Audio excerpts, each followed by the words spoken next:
It was 6 hours or so since his last stop at the gas station. But finally, Ted arrived. He had been working and saving for a couple of years for this vacation, and he stepped out of his car with a grin. He was finally home. Not his real home, mind you. His real home was back in South Dakota. But here in Maine, just a little north of Sebago Lake, was where he felt most comfortable, and he spent many summers here in his childhood. The cabin, which was leased out by his father's landlord, Charlie, was a 2-story beauty set in the woods, roughly 10 minutes away from the sandy shore of the water.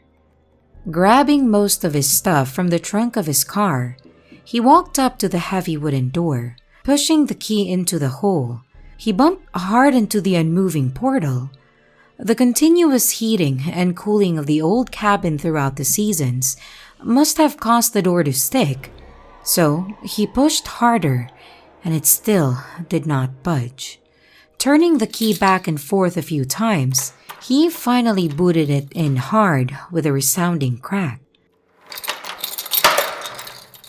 He stepped in the musty living room to see that the door had been barred from the inside. This concerned him.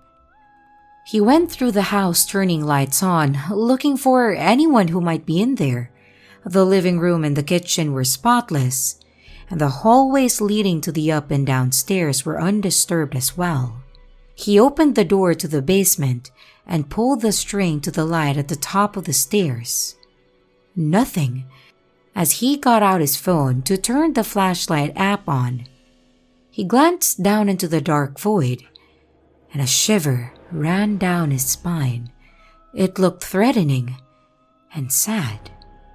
The light switched on and he slowly went down the creaking wood steps. Each step was like the base to the solo his heart was giving.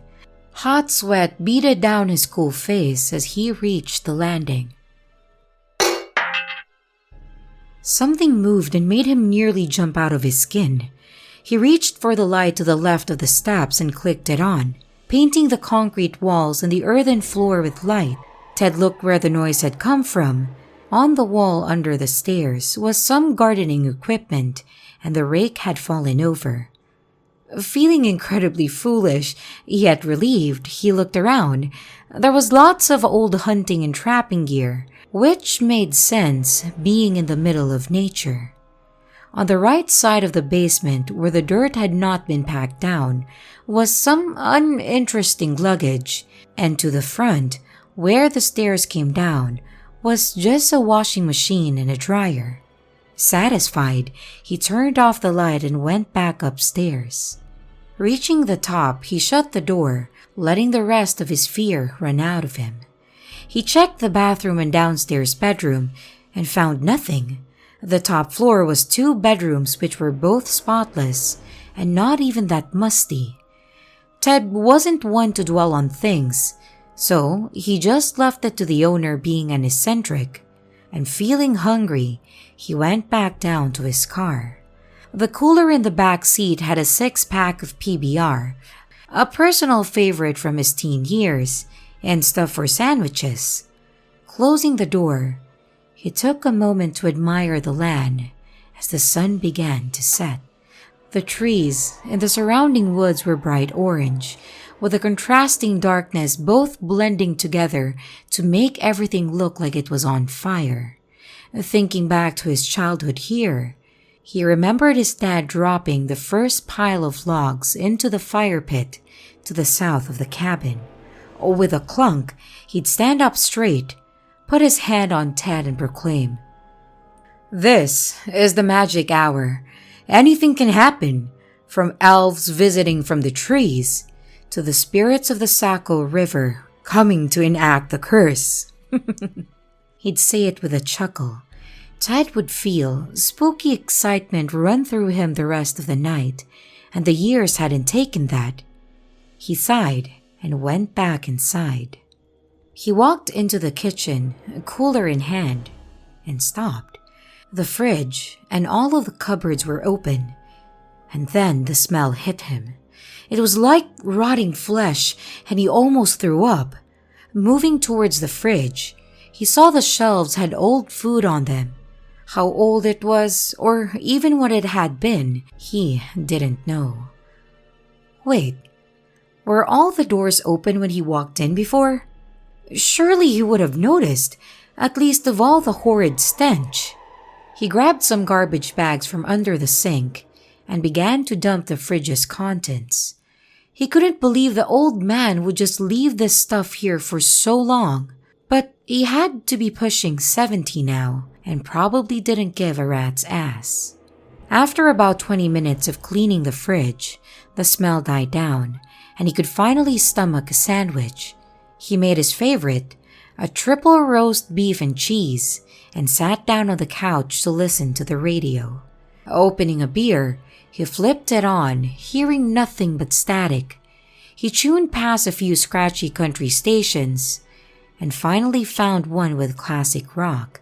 AC/DC's Back in Black was playing when he downed his beer in two, and then he got up for another one.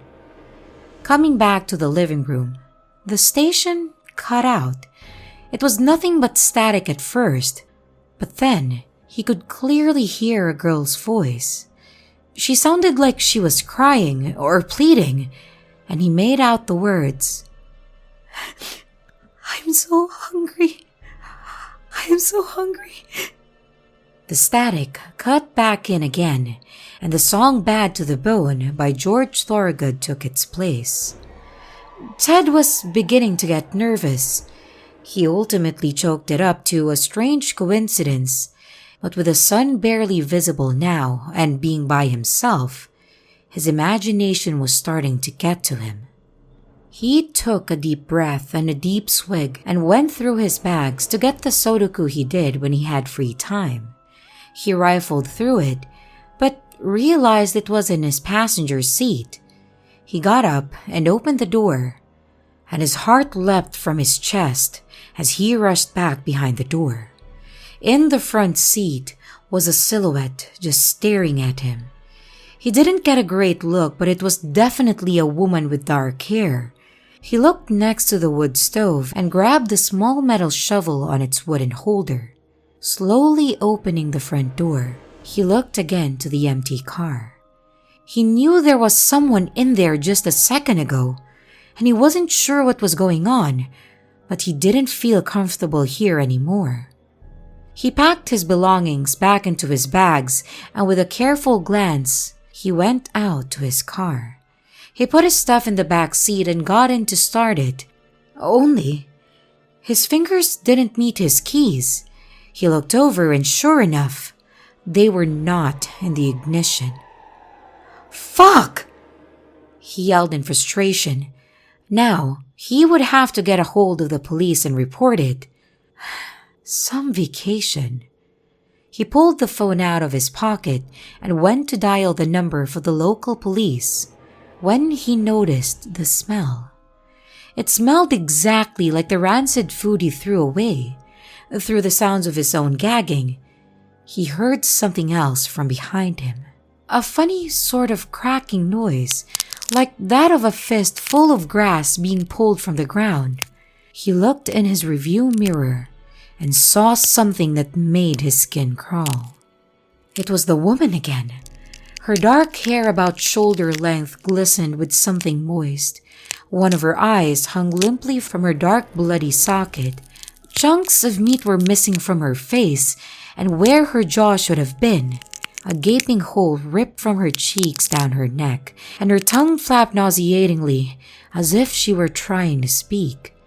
A scream tore through his throat in a pitch that he didn't know he could hit, and in a flurry of motion, he opened the door, ran back inside, and slammed the door shut. The whole thing felt like somebody was moving his body for him, and he was watching it all unfold from outside of himself. Slowly, he slumped to the ground against the door, his breathing erratic and his hands around his knees as he felt like he was gaining control again. His entire body erupted in shakes. He began to get a hold of himself and started to stand up. The radio was playing something by Aerosmith, and he went to the couch. Ted, pulled out his cell phone to call the police and noticed it was out of service. Figures, he said as he set it on the end table. He got up and locked the door, putting a chair against the knob for good measure. He made sure that all the windows were shut and locked and went upstairs to his old bedroom. He wasn't going to sleep, not after that, but being locked in the room upstairs made him feel a lot better about the whole thing. He kept the light on as he got into bed. There was another radio up here, and he tuned it on to a nightly talk show. They were going on about football, not that he cared what the subject was, but the voices just made him feel a hell of a lot better. After a while of his mind still racing, he began to grow bored, which turned into curiosity. His instincts knew better, but he looked out of the window into the darkness anyway. The moon didn't provide a lot of light, and he had to squint for a few times. The trees swayed gently back and forth, and his car was empty. He saw nothing in the still night, and this made him feel better. Maybe the whole thing was just nonsense. He still couldn't talk himself out of what he saw, but it had been quiet for a while. Maybe he was just imagining it. He trailed off in his mind as he saw a figure emerge from the woods. It was slim, and when it walked, it was in a jerking motion, like it had no feet, and it just gazed up at him. Ted reared away from the window and thought briefly about going down to get something as a weapon. But there was no way in hell he was going to leave his room. He was just gonna sit up here and wait for the morning, then run to the nearest house. He thought as the power went out. His pulse raced as the dark and quiet set in, almost as perfect as the woods during the magic hour. He swallowed dryly in his throat as he listened to anything coming from downstairs or outside.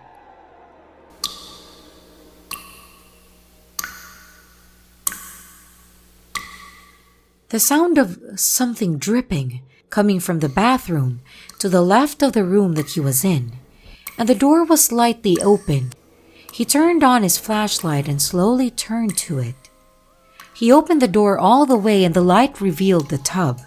The shower curtain was closed, but he could hear the steady ticking coming from it. He moved forward to push the curtain aside, then thought better of it and pulled away as the curtain ripped open from the other side. There was an old, fat man in the full tub full of water, looking at Ted with hatred. That was when Ted recognized him as the landlord, Charlie. The swollen body rose out of the water and moved in a natural way towards him, falling as he reached a large leg over the edge of the tub. Ted backed out of there and out of the bedroom to the downstairs where he nearly tumbled down as the lights came back on. He grabbed a fire poker and sat on the couch shivering, just waiting for the waterlogged corpse to come down after him. Nothing came. He crept back up the stairs, moving slowly, ready to bash it in with his iron weapon. At the top, he looked in the bedroom. There was nothing, but he still heard the coming from the bathroom. He moved to the open door. Water flooded the ground, but the curtain was shut. He moved the tip to the fabric and swung it open to reveal nothing. There was no body or even any water. The faucet was just open enough to allow a stream of droplets to tap the drain. He made his way back downstairs to the couch. I'm going crazy, he thought. I'm losing my mind. He gently rocked himself back and forth when he heard the door creak open. Suddenly, he remembered that he left the back door unlocked. He jerked his head down the hall and saw the dark shape of the woman. He could hear her joints crackle with every move she made, and she made a disturbing noise from the hole in her neck, her flailing tongue punctuating every noise with a moist smack. Every step let out a sickening thud from her feetless legs. and she was coming closer. Panicked, he turned to run out the front door, only to find it blocked by the former landlord. With an angry sneer, he charged at Ted. Ted stabbed the poker into his stomach with a wet squelch, and like a hole in a barrel, dark water began pouring out. Ted's ways out was blocked, and he ran to the basement stairs, locking the door behind him. He quickly made his way to the bottom and turned on the light. He was now royally screwed and weaponless. He went over to the hunting equipment. Most of it was just basic supplies, nothing of any real use. But now, he noticed that the rust color on the bear traps was also on the earthen floor. The wavy patterns looked like it made its way back to the darker part of the ground. He followed it, and as he bent down, that's when he heard a creak from the other side of the room. His head moved over to the lower outside window from the back. It was open, and pushing through, it was the jawless woman. She crawled through and fell limply to the floor, unmoving for a moment. Then, in a grotesque display of rigor mortis-consumed limbs, she stood up and walked over to him. He had nowhere to go. Above, he could hear Charlie slamming against the door, demanding entrance. And slowly, the horror set in as she was now 5 feet away. Her hands came up and he closed his eyes, letting out a whimper, knowing that this was the end. Cold, stiff hands made their way on either side of his face, and he saw a vision in his head. A woman was being held in the basement. She tried to run, so someone broke her ankles using bear traps and then cut them off with a saw when they became infected. Then the scene changed to her begging for food. She had not eaten in a while and was looking gaunt. A man was tired of hearing this, so he ripped her jaw right from her, killing her. The man was Charlie. Suddenly, he snapped back to reality, and the woman was nowhere to be seen. Banging could still be heard from above, and he looked down at the uneven earth. Grabbing a shovel, he began to dig. The banging became even more desperate as only about a foot down, he saw the decaying face of a woman, and all at once the banging stopped. He finally lost his supper from the smell and went hesitantly to the top. Charlie was nowhere to be seen, and all was quiet. He ran to the front door and threw it open. The cold, fresh air felt amazing, and as he reached in his pocket for his phone, he found his keys. Not thinking twice, he got in his car and drove away. The next day, police and a crime scene unit were all over the property. They determined that Charlie had kidnapped a young woman named Carol Burns. He kept her down there as a sex slave, and eventually, when he got bored of her, he found new interesting ways to torture her, eventually killing her. They weren't sure how Charlie's body made its way into the well in the back of the house, so it was labeled a suicide. Ted wasn't found guilty of anything, other than being batshit crazy to most of the officers he talked to. They marked the case closed, and all loose ends had been tied, all except the small, round bloody marks leading from the back door to the basement. Hello everyone, it's your creepy sister here. Thank you so much for watching the video. I really appreciate each and every one of you. I would also like to thank my following patrons: Ralph, Tasha, Fire05, Gabriel, Eskimono, Silver Threads, Sevenfold, Moschino, and Lori. Thank you very, very much for your support. I really appreciate it. If you want to support the channel further, you can be a patron too. But remember, it's appreciated, but never a requirement. Twitter, Instagram, and others. You can connect with me and send your stories there. And don't forget to like and subscribe if you haven't yet, and comments are highly appreciated. And remember, your fear feeds me.